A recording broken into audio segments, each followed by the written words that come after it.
This dual reality shows clearly that Africa's growth path cannot be either or proposition.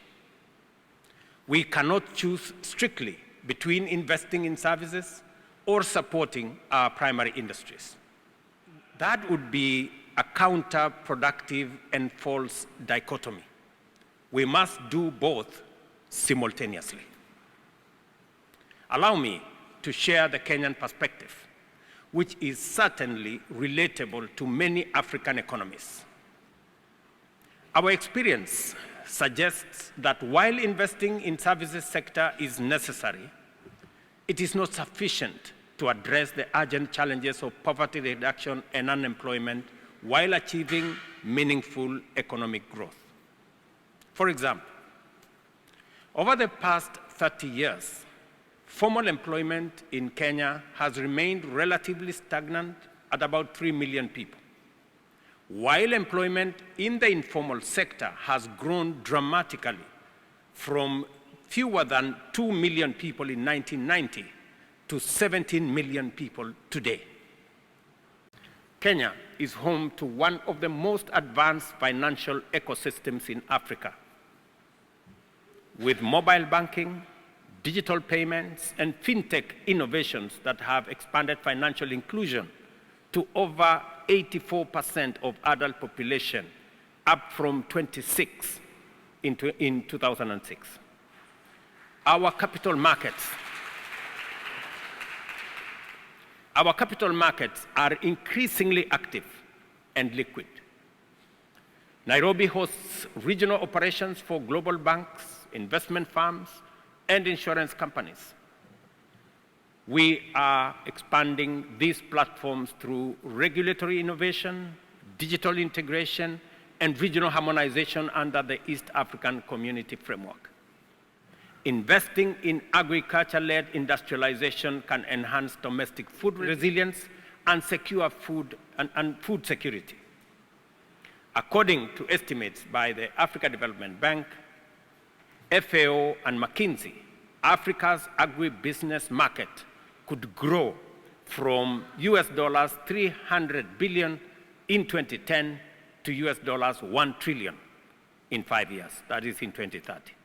One of the key indicators of Africa's ambition is the development of flagship infrastructure projects such as the Nairobi Railway City project. Shortly, I will announce the expression of interest for this development, offering a unique opportunity to engage in a flagship public-private partnership program. Covering over 400 acres, Nairobi, in the heart of the city, Nairobi Railway City is envisioned as a transit-oriented development with integrated commuter rail, bus rapid transit, and pedestrian infrastructure. It will feature a multipurpose arena, conference facilities, hotels, and retail spaces, aiming to establish Nairobi Railway City as a vibrant, round-the-clock business and entertainment hub. It will also include an innovation and knowledge district for tech startups and research and development hubs. It will provide sustainable, affordable housing to meet the demands of rapid urbanization in Kenya while ensuring seamless and cost-effective urban mobility. This project is set to transform our capital city and create 10,000 employment opportunities at its core. In Kenya today, we are modernizing agriculture to increase productivity, enhance food security, and develop agro-processing value chains that add value and create decent jobs. We are also advancing industrialization to build competitive manufacturing capacity, substitute imports, diversify exports, and anchor resilient local supply chains. We are supporting micro, small, and medium enterprises to transition into the formal economy, unlocking access to finance, access to markets, and building skills. For instance, through our affordable housing program, we are currently building 150,000 housing units across the country, financed with locally mobilized resources. This initiative has already generated more than 250,000 jobs across the entire housing value chain, stimulating economic activity and livelihoods nationwide. We have mobilized resources locally. If we were to borrow the money we are using in our affordable housing program, we would still be having meetings in capitals. We would not have started building the first house 2 years down the road. But today, we have signed contracts to build 150,000 houses. We have $2 billion of contracts signed. We have a pipeline of 700,000 houses. We have 250,000 young people working, and the numbers are growing every other contract when it is signed. It speaks to the power of what domestic mobilization of resources can achieve. Under the same program, about Kenya shillings 11 billion, that's about US dollars 85 million, has been specifically ring-fenced to support the informal sector, locally at home known as the Juakali sector, empowering artisans and small enterprises to benefit directly.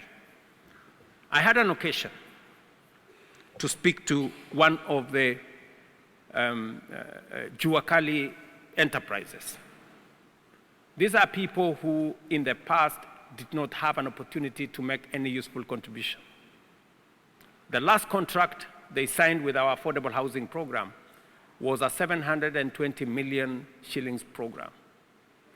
That is what corporates, those are the kind of contracts corporates sign. But this is now available to small enterprises, companies that have 15, 20, 30 people. They now have scaled up their operations. At the same time, we are accelerating investments in high-value service sectors, such as ICT, financial services, logistics, education, and the creative economy to deliver the next wave of growth, employment opportunities, and societal health. Here in the United Kingdom, for instance, more than 80% of GDP in 2023 was generated by services sectors such as finance, professional services, technology, and retail. Traditional sectors like agriculture and extractives accounted for less than 2% of GDP. This reality is not unique to the UK. In many upper middle income economies such as Brazil, China, Mexico, Thailand, and many others, services now account for more than 50% of their gross domestic product. The leading drivers of value creation in these economies are no longer extractives or primary industries, but sectors that leverage knowledge, innovation, and human capital. This trend signals that the future of global economic competitiveness lies in investing in services, technology, and human capacity to innovate and solve complex challenges. Nonetheless, we must also recognize that primary industries and manufacturing remain vital and indispensable, especially for developing economies. In sub-Saharan Africa, agriculture still employs nearly half the workforce and contributes between 20 and 40% of GDP on average. In Kenya, agriculture contributes 22% to our gross domestic product, while more than 40% of our population is employed both directly and indirectly in the sector. In fact, 70% of our rural population depends on agriculture for their livelihoods. Our tea, coffee, horticulture, and livestock sectors generate essential foreign exchange, ensure food security, and sustain millions of livelihoods. Minerals and other extractive industries also remain significant, providing vital revenue for many African nations and anchoring fiscal stability. At AFC, we're proud to support the Africa Debate as a forum for actionable solutions, where Africa's natural capital, combined with our capabilities and infrastructure, becomes a powerful engine for value creation and inclusive growth. I also commend President William Ruto for his leadership of the African Union's Committee of Heads of State and Governments on Climate Change. Under his stewardship, Africa is no longer viewed as a passive victim of climate change, but as a solution hub, leading with renewable energy, green industry, and climate-smart agriculture. What African people want from Britain is exactly what British people want from Africa. We want growth, and not just any form of growth, a jump in numbers on a spreadsheet for a year or two, but a secure, sustainable growth for everyone. High-quality job, affordable prices, citizens living better lives than those of their ancestors. We want opportunity. Opportunity arising from our respective strengths, like the British education system, like, of course, the City of London, the incredible natural assets and energized young people across Africa, and our collective commitment to multilateralism. And you want and we want partnerships.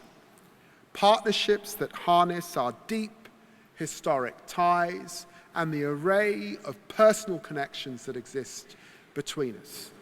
But partnerships that also continue to grow and deepen as we both invest in them. We have always believed in one thing. Africa's growth is global growth. So, as we open today's program, I invite you to listen boldly, question openly, and connect meaningfully. This is not a day for passive discussion.